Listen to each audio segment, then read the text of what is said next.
오늘은 이 니고데모의 영적 질문, 영적 갈등에 대한 얘기가 있고요.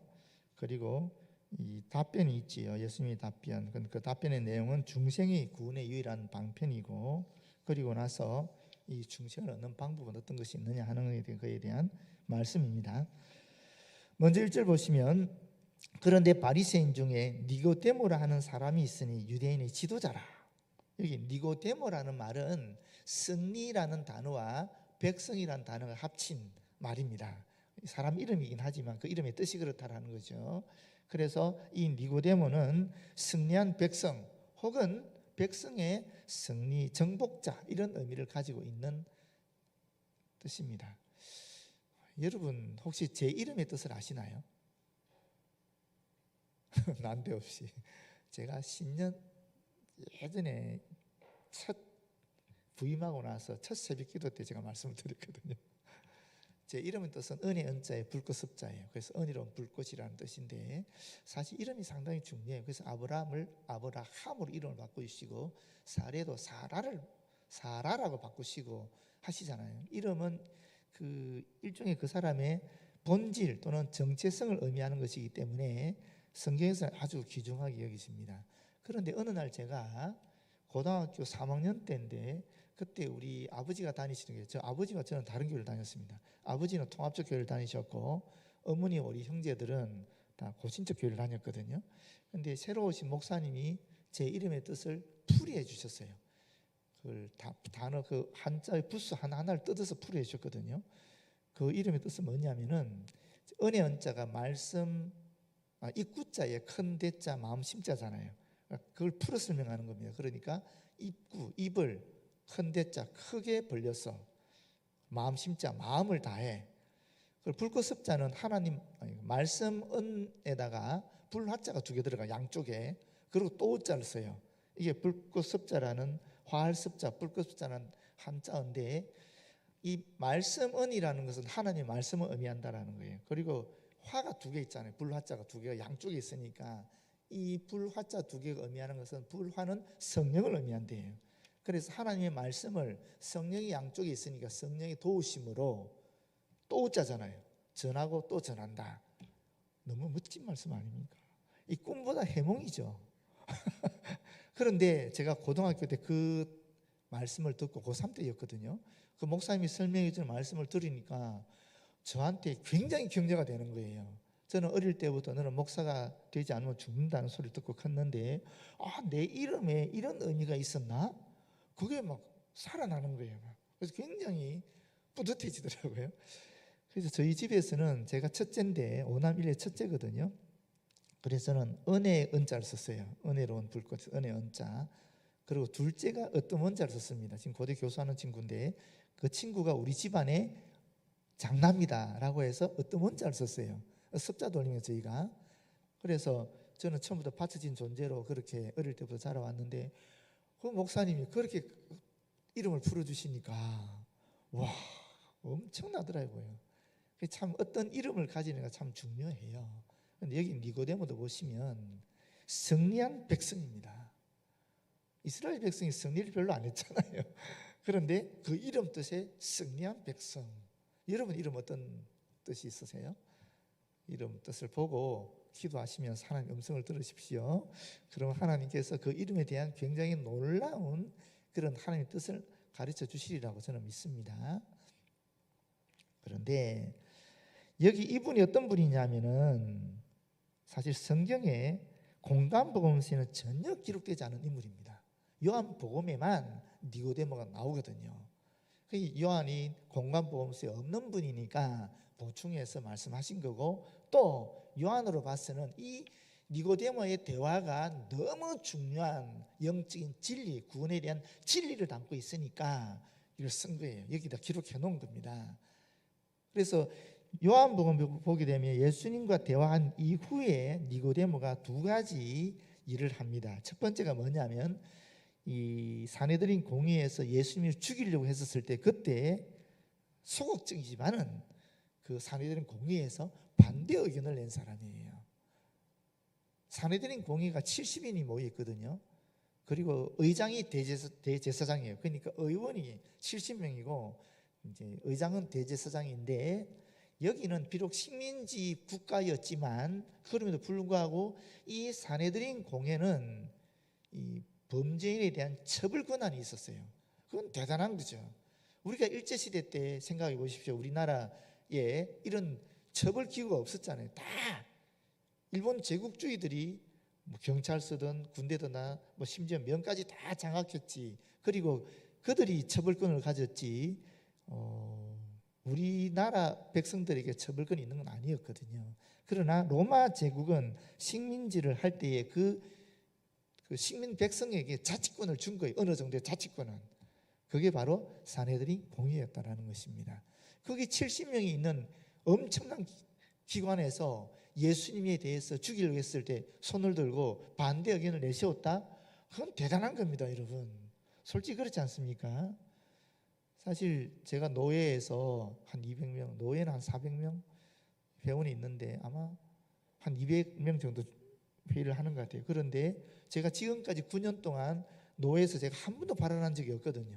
사실 발언할 일이 있었음에도 불구하고 이거 발언하는 게 좀 그렇더라고요. 그래서 발언한 적이 없어요, 저는. 그런데 이 대단한 권력 기구에서 예수님을 죽이려고 했을 때 반대를 했다? 그건 정말 대단한 이야기라고 볼 수 있어요. 두 번째는 어떤 사건에 등장하느냐 하면은 예수께서 죽으신 다음에 마리아와 아리마대 요셉과 함께 예수님을 장사 지냈다 하는 사건의 기록이 되어 있어요. 그러니까 이 예수님과의 대화 이후에 니고데모가 얼마만큼 예수님을 생각했는지 알게 되는 거죠. 자신이 충분히 불이익을 당할 수 있는 그런 상황 속에서도 사실은 반대 의견도 내세웠고 또 죽음 이후에 그 장사를 지낼 때 적극적으로 사실은 나섰다라는 얘기니까 이 니고데모가 참 훌륭하신 분이다 하는 것을 알게 되는 것입니다. 그가 밤에 예수께 와서 이르되 랍비여 우리가 당신은 하나님께로부터 오는 선생인 줄 아나이다. 하나님이 함께 하시지 아니하시면 당신이 행하시는 이 표적을 아무도 할 수 없음이니이다.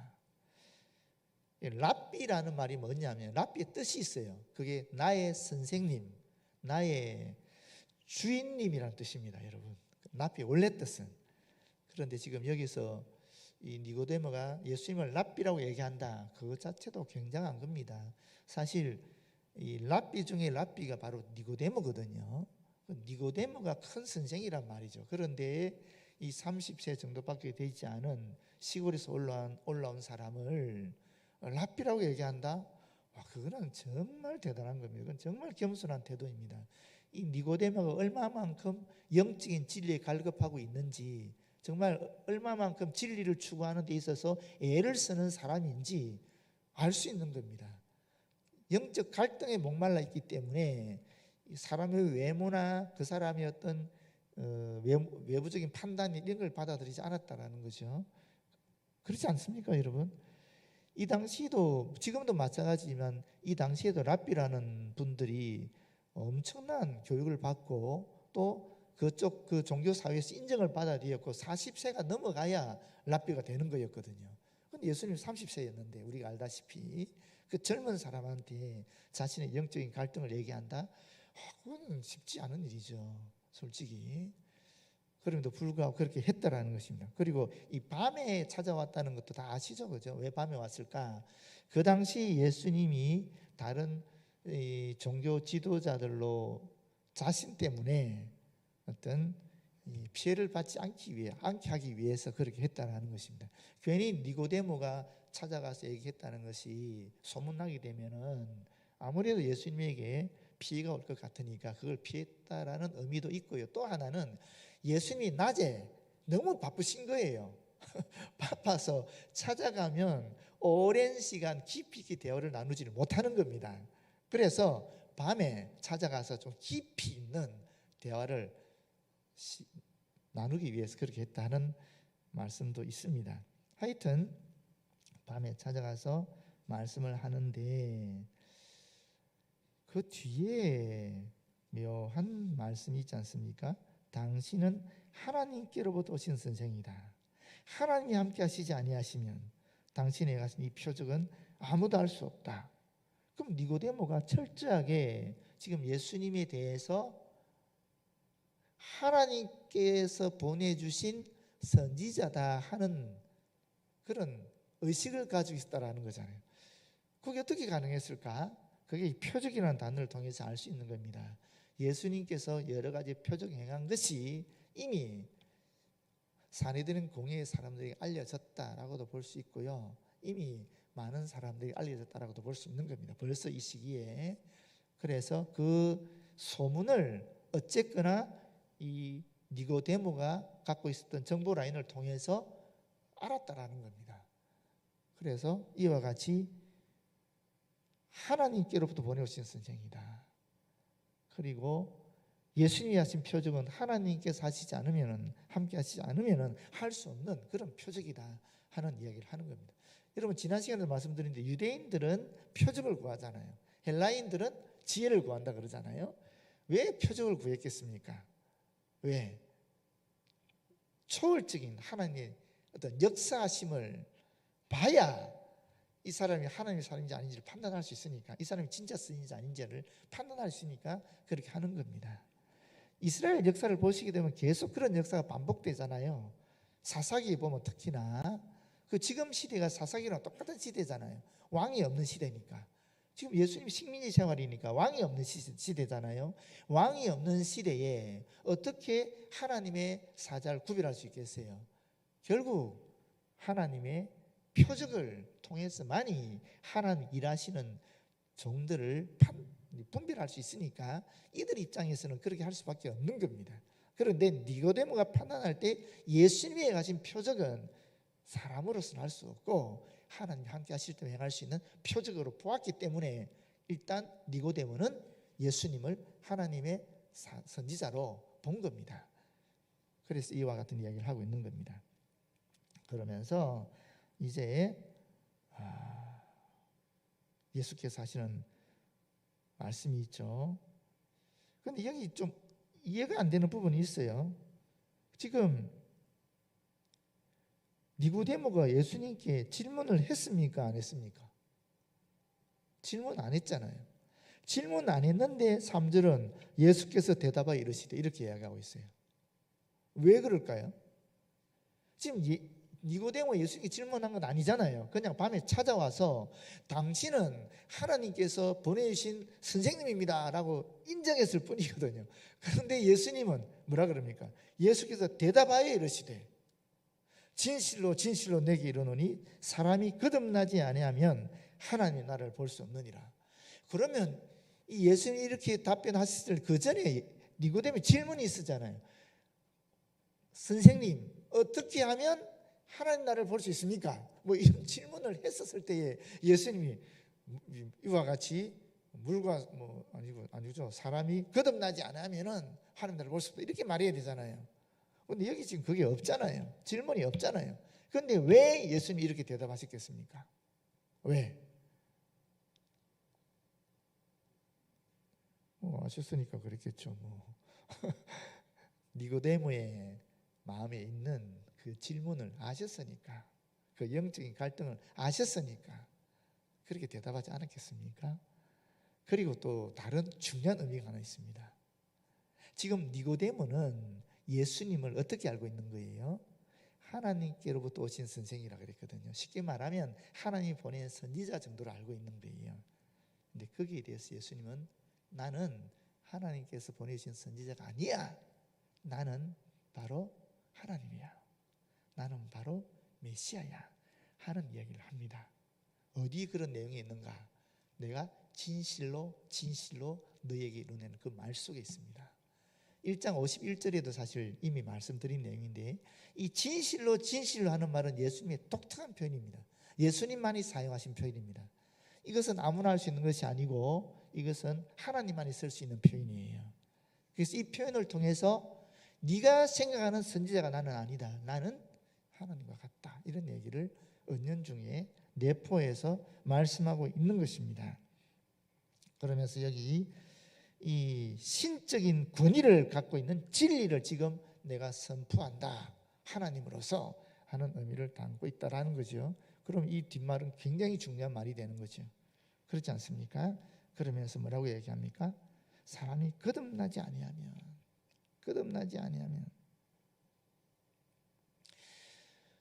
니고데모가 가지고 있는 가장 심각한 영적인 갈등이 무엇인가?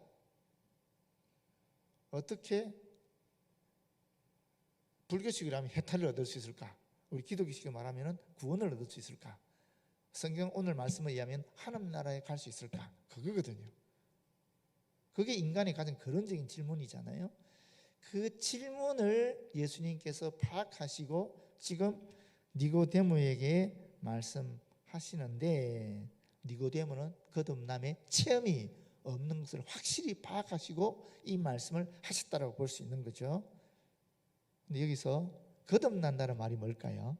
거듭난다는 말은 사실은 이런 의미를 가집니다. 거듭이란 말이 우리가 생각할 때 두 번 또는 반복 또는 다시라는 의미를 알고 있지만, 사실은 근원적으로는 이 단어가 위로부터 하는 의미를 가지고 있습니다. 위로부터, 공간적으로는 위로부터, 시간적으로는 일찍부터 또는 시작부터 또는 다시라는 세 가지 의미를 시간적으로 가지는 겁니다. 그것이 거듭이라는 단어 자체가 단순히 둘의 의미를 얘기하는 것이 아니라는 겁니다. 우리말의 둘이 아니라는 거예요. 이거는 위로부터 다시 그런 의미를 갖고 있는 단어이고, 그 다음에 난다는 말은 똑같은 말이니까, 그러면 거듭난다는 말은 위로부터 다시 태어난다, 그런 의미를 가지고 있다고 볼 수 있는 겁니다. 정확하게 말하면 위로부터 다시 태어나는 것이 거듭나는 것이고 중생이라는 것입니다. 그 제가 고등학교 때 가장 좋아했던 숫자가 뭐냐면, 저는 44를 좋아했어요. 지금도 44를 좋아합니다. 근데 참 묘하게 제가 영락교회에서 차를 받았는데, 교회가 그때는 아반떼, 부목사들 아반떼를 줬거든요. 차를 받았는데 그게 5544예요. 지금 그 차를 제가 사가 왔으니까 저희 집에 있는 차는 아반떼 5544예요. 그 번호가 저는 굉장히 좋았어요. 44. 왜 그러냐면, 사람은 누구나 한 번 죽잖아요. 누구나 다 죽습니다. 그런데 한 번 더 죽으면은, 두 번 죽으면은 영원한 삶이고, 한 번 죽으면은 영원한 지옥이 되는 거죠. 그래서 그 44라는 숫자를 제가 고등학교 때부터 굉장히 좋아했었어요. 이와 같단 말입니다. 사람은 한 번 죽게 돼 있습니다. 죽는 건 정해져 있어요. 그러나 내가 내 스스로를 죽이는 작업이 필요하다는 거예요. 내가 내 스스로를 죽여야 거듭나지 않겠습니까? 그럼 내가 내 스스로를 어떻게 죽이느냐? 죽일 수 없죠. 성령의 도우심 없이는 안 되는 거죠. 회개 역사가 없이는 안 되는 거예요. 하나님 은혜가 없이는 안 되는 겁니다. 이 거듭난다는 말이 그런 건데, 그 뒤에 더 설명이 자세하게 되는 줄 믿습니다. 그래서 보시게 되면은 니고데모가 이르되 사람이 늙으면 어떻게 날 수 있사옵나이까? 누구나 늙게 되는 것이 순리지요. 그런데 지금 자기도 나이가 많이 넘었는데 어떻게 내가 다시 두 번째 모태에 들어가서 날 수 있겠습니까? 이렇게 얘기할 수밖에 없는 겁니다. 이것은 우리야 뭐 뻔히 이 내용을 아니까 그렇게 이해하지만, 그러나 여러분이 만약에 니고데모라고 생각해 보십시오. 그리고 이 얘기를 처음 들었다고 생각해 보십시오. 사람이 거듭나지 않으면 하나님 나라를 볼 수 없다, 이 얘기를 지금 내가 처음 들었다, 그렇게 생각했었을 때는 사실 저도 여러분도 내가 다시 엄마 뱃속에 들어가야 되나? 그렇게 생각했을 거예요. 근데 우리는 이미 어릴 때부터 이 얘기를 들었기 때문에 알기 때문에 아이고 참 어리석다라고 생각할 수 있는데, 그렇지 않다라는 것입니다. 누구든지 지극히 당연히 이렇게 생각할 수밖에 없다라는 것입니다. 영적인 진리를 알지 못하니까, 구원의 진리를 알지 못할 때는 이렇게밖에 답변할 수 없다라는 겁니다. 그래서 여기 보시게 되면은 예수께서 대답하시되 진실로 진실로 내게 이르노니, 여기도 또 진실로 그러지 않습니까? 앞에도 진실로 그랬는데, 그만큼 중요한 얘기라는 거죠. 거듭난다는 것이 그만큼 중요한 것이고, 이 거듭나는 방편이 무엇인가 하는 것도 그만큼 중요하다는 것입니다. 그것이 바로 물과 성령으로 나지 아니하면 하나님 나라에 들어갈 수 없다. 이제 이 물과 성령의 문제는 제가 지난번에 몇 번 설교한 적이 있지만, 이건 설교할 때마다 헷갈리기도 하고 여러분도 아마 헷갈릴 것 같아요. 여러분, 물과 성령이 뭡니까 도대체? 무엇이 물과 성령입니까? 히브리 문법에 의하면은 똑같은 의미를 사실은 중복해서 강화하는 경우, 강조하는 경우가 있습니다. 그런 경우 굉장히 많고요. 그런 맥락에서 보게 되면 이 말은 물이 성령이에요. 성령이 물이에요. 그렇게 볼 수 있어요. 사실 칼빈도 실제로 그렇게 봤습니다. 물은 성령을 의미한다라고 칼빈은 봤거든요. 그런데 일반적으로 볼 때는 이 물은 우리가 물이라는 특징이 뭡니까? 정화시키는 거잖아요. 그런데 또 우리가 물과 연결되는 게 바로 우리 예식 속에 있잖아요. 그게 세례라는 거지 않습니까? 또 실제로 베드로 같은 경우도 이런 얘기를 해요. 너희가 회개하여 각각 예수 그리스도 이름으로 세례를 받고 죄의 사함을 받으라. 그리하면 성령의 선물을 받으리라. 이렇게 얘기했고, 디도스 3장 5절에도 바울이 이렇게 얘기하거든요. 우리를 구원하시되 우리의 행한 바 의로운 행위로 말미암지 않고 오직 그의 긍휼하심을 따라, 여기도 이렇게 얘기해요. 중생의 씻음과 성령의 새롭게 하심으로. 여기 물의 씻음 그리고 성령의 역사 다 나오잖아요. 그죠? 또 베드로도 마찬가지로 이 세례를 받고 제3을 받으면 이게 씻는 행위잖아요. 그 다음에 성령을 선물을 받는다. 여기서 물과 성령, 여기도 물과 성령이 다 나오는 거죠. 베드로에게도 바울에게도 이 물의 씻음과 세례의식 그리고 또 성령의 역사가 다 나오는 거예요. 그렇기 때문에 지금 여기서 말하는 물과 성령으로 나누는 의미는 물이라는 것이 이 정화하는 세례의식을 얘기하는 것이다 라고 볼 수 있고, 성령으로 성령세를 얘기하는 것이죠. 이걸 두 개를 합치면 어떻게 되겠습니까? 결국 외적으로는 세례의식을 얘기하는 것이고 내적으로는 성령의 세례를 얘기하는 거예요. 외적으로는 물 세례를 얘기하는 것이라면 내적으로는 성령 세례를 의미하는 것인데, 다시 말하면 이 물은 형식을 얘기하는 것이고 또 성령은 내용을 얘기한다라고도 볼 수 있는 거예요. 그래서 이게 분리되어 있는 것이 아니고 같이 있는 것이다, 또는 같은 내용이다라고 볼 수 있는 것입니다. 여러분, 우리가 정화하기 위해서 어떻게 됩니까? 회개해야 되는 거죠. 우리 죄를 고백해야 되는 거 아닙니까? 그래서 이거를 회개와 또 믿음의 고백으로도 볼 수 있습니다. 그렇게도 볼 수 있어요. 근데 그게 붙어 있는 거예요. 떨어져 있는 것이 아니라. 그래서 우리 구원의 어떤 그 과정 또는 구원의 뭐라고 해요? 그 진리의 여정이라는 말로 쓰기도 합니다만은 구원의 여정이라고 볼 수도 있는데, 거기 보게 되면 우리가 흔히 얘기할 때 칭의, 성화, 영화를 얘기하잖아요. 그죠? 근데 이 칭의를 또 감리교는 둘로 나눠요. 웨슬리 같은 경우는. 그럴 때 거기서 회개와 이 중생을 얘기합니다. 회개와 중생을 같이 얘기해서 물과 성령 같이 얘기하는 거거든요. 하여튼 중요한 것은 무엇이냐면은 이 물과 성령이라는 것이 결국 구원을 얻기 위한 방편인데, 그것은 쉽게 말하면 회개와 죄 고백, 또 그 다음에 믿음의 고백, 이렇게 볼 수 있고, 또는 이 물은 성령 세례, 죄송합니다. 이 외적인 형식을 말하는 이 세례 의식을 얘기하고, 이 성령은 내적인 내용을 말하는 성령 세례를 의미한다, 이렇게 보시도 크게 문제는 없을 겁니다. 그래서 물과 성령이라는 개념을 여러분들이 혼동하지 않았으면 좋겠어요. 그런 의미가 있습니다. 그래서 사실은 뭐 이제는 안 헷갈렸으면, 저도 안 헷갈렸으면 좋겠어요. 이거 할 때마다 힘들어요. 이거는 자꾸 헷갈리더라고요. 그렇게 보시면 좋겠습니다. 6절에 보게 되면 육으로 난 것은, 이 육으로라는 말은 육으로 말미암아, 육으로부터라는 뜻입니다. 육으로부터 난 것은 육이요, 영으로부터 난 것은 영이다. 이 육이라 그랬는데, 육은 사실은 이 쌀을 얘기하는, 우리 육체 몸 살이 아니고 쌀. 발음이 항상 힘들어요. 저는 살을 의미하는 겁니다. 그래서 이 살은 사실은 하나님의 은혜를 떠나 있는 모든 인간적인 것을 다 이야기하는 거예요. 하나님의 지식, 하나님에 대한 지식이 없으면 물론이고 죽음으로부터 구원해 줄 아무것도 없는 세속적인 영역, 모든 인간적인 것, 이걸 전체를 의미한다고요. 성경에 보면 같은 단어라도 문맥에 따라서 다양하게 해석이 된다 그러지 않았습니까? 우리가 사실 여기서 이 본문에서는 영과 육이 지금 대조되는 거거든요.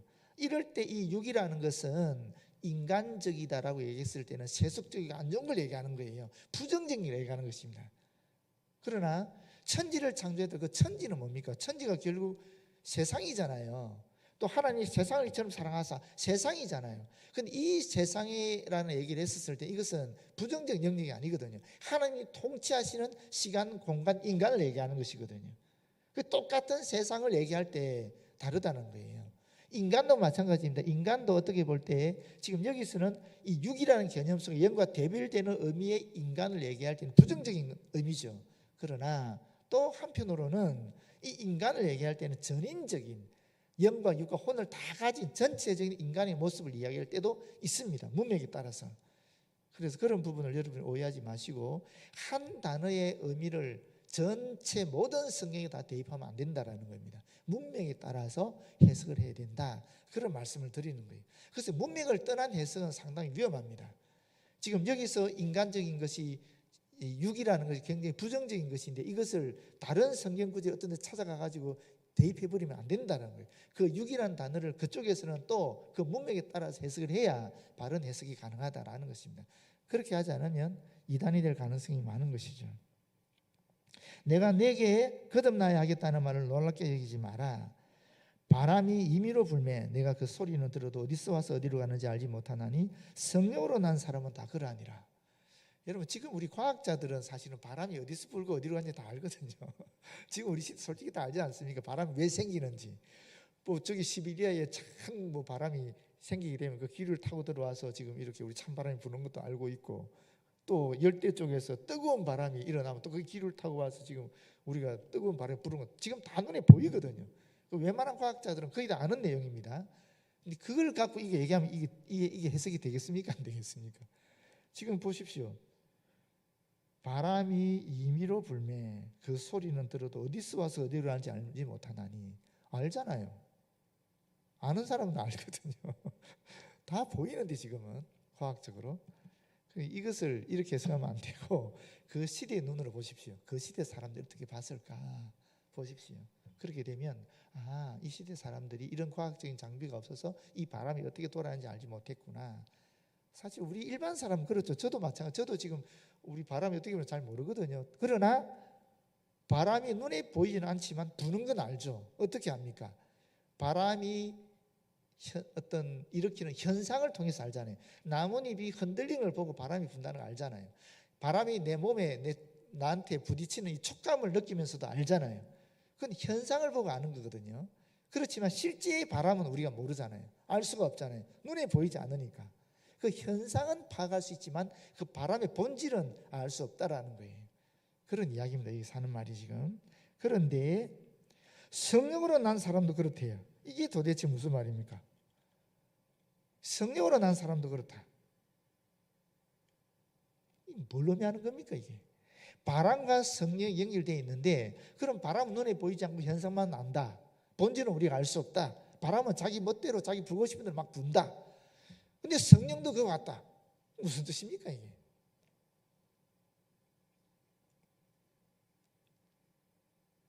여기 굉장히 중요한 여러분 진리가 있습니다. 그게 뭐냐면은 성령님의 존재를 우리가 잘못 착각하면은 우리가 마음대로 막 할 수 있는 그런 어떤 에너지 같은 거로 생각해요.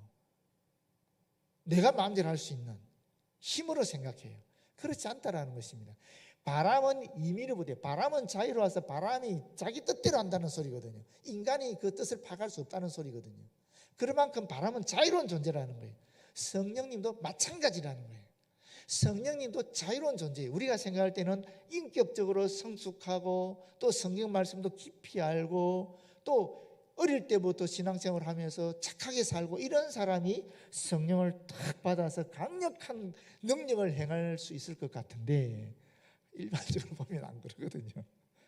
도대체 성령 받지 못할 진짜 나쁜, 내가 볼 때 그런 미성숙한 인격을 가지고 정말 화도 벌컥벌컥 내고 절제하지도 못하는 그런 사람이 예수를 믿더니 어느 날 갑자기 성령 받았다고 나타나는 거예요. 그러면서 막 이상한 일을 하는 거예요. 그런 거 우리 솔직히 많이 보잖아요. 안 그렇습니까? 솔직히 그렇잖아요. 그럼에도 불구하고 그거는 성령의 자유라는 겁니다. 성령님의 자유로운 결정에서 일어나는 거예요. 그러면 바람이 부는 것을 우리가 현상적으로 알듯이 바람의 존재를, 성령님도 마찬가지로 우리가 성령 눈에 안 보이니까 성령 받은 사람이 행하는 그 현상을 보고 저 사람이 성령 받았구나 안 받았구나를 알 수 있다는 거예요. 이해하셨죠, 여러분? 우리는 성령님 볼 수 없어요. 그런데 성령 받았다라고 하는 증거가 어디 있느냐? 그 사람이 어떤 삶을 살아가고 있느냐, 그걸 따라서 저 사람 성령 받았다 안 받았다라고 우리가 이야기할 수 있다는 것입니다. 우리는 성령의 존재를 볼 수는 없으니까 현상적으로 드러나는 것을 통해서 파악할 수밖에 없다라는 거예요. 그래서 여러분, 여기서 가장 중요한 게 뭐냐? 성령은 자유로운 존재입니다. 내 생각과 내 의지를 벗어나 있는 존재입니다. 성령께서는 자유롭게 내 생각과 다르게 얼마든지 다양하게 역사하신다는 겁니다. 우리는 어떻게 되겠어요? 그 성령의 존재를 인정하고 받아들일 때에, 그때 비로소 우리는 성령의 능력을 통해 성령의 존재를 내 삶을 통해 드러나게 할 수 있다는 것입니다.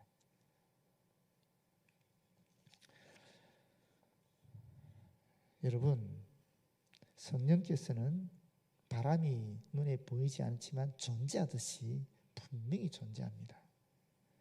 우리가 성령의 존재를 인정해야만이 성령의 능력을 받을 수가 있어요. 우리가 아무리 하나님의 아들의 권세를 가졌다 할지라도 이 능력이 없으면은 이 땅에서 그리스도인으로서 승리하는 삶을 살아갈 수 없습니다. 그래서 그 앤디 언이라는 분이 이렇게 얘기했어요. 이 하나님의 자녀되는 권세가, 제가 그때 말씀드렸잖아요. 이 경찰관을 가진 배지와 같다면, 배지와 같다면 이 성령의 능력은 뭐냐? 경찰관을 가지고 있는 총이라는 거예요. 총이 이 배지의 그 위치를, 또는 배지의 그 자격을 증명하는 것이고, 또 그 권위를 실제로 발휘하게 하는 이 능력이 되잖아요. 그게 성령의 능력이라는 거예요.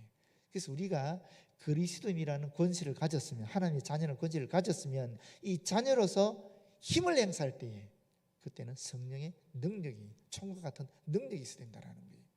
그런데 우리가 성령님을 부인해버리면 이 능력을 잃어버린 존재가 되는 겁니다. 그래서 여러분, 성령님의 존재는 항상 우리가 인정해야 되고 언제든지 이 능력을 갈구해야 됩니다. 예수님이 얘기하셨잖아요. 성령을 받으라고. 아버지가 자식에게 뱀을 주겠냐 그러시면서 성령을 받으라고 얘기하셨거든요. 그래서 우리는 성령의 능력을 갈구해야 됩니다. 그래야 우리가 이 땅에서 승리하는 삶을 살아갈 수 있습니다. 모쪼록 이 설 잘 보내시고요. 이 설 기간에 또 요한복음 1장, 2장 말씀을 암송도 해보시면서 또 성령님에 대한 그런 이 속에, 심령 속에 그런 갈구함이 있었으면 참 좋겠습니다. 네, 기도하겠습니다. 아버지 하나님, 고맙고 감사합니다. 오늘도 정말 우리 구원의 가장 핵심되는 진리, 그 진리를 니고데모와 주님의 대화를 통해서 확인케 하시니 고맙고 감사합니다. 주님, 물과 성령으로 나지 아니하면 하나님 나라를 볼 수도 없고 거듭나지 않으면 갈 수도 없다라고 하셨는데, 우리에게 이 거듭난 은총, 물과 성령의 은총을 허락해 주셔서 하나님 나라에 속한 자녀가 되게 하시니 고맙고 감사합니다. 주님, 간절히 바라고 나오니 단순히 하나님의 자녀로 살아가는 것이 아니라 하나님의 영의 능력을 힘입고 바람처럼 이 땅에서 자유롭게 행하시는 성령처럼 우리도 자유롭게 이 땅에서 모든 악의 세력으로부터 벗어날 수 있게 하시고, 또 그 악의 세력을 넘어설 수 있도록 인도하여 주시옵소서. 모든 것 주님께 맡기었고 예수님 이름으로 기도드립니다. 아멘.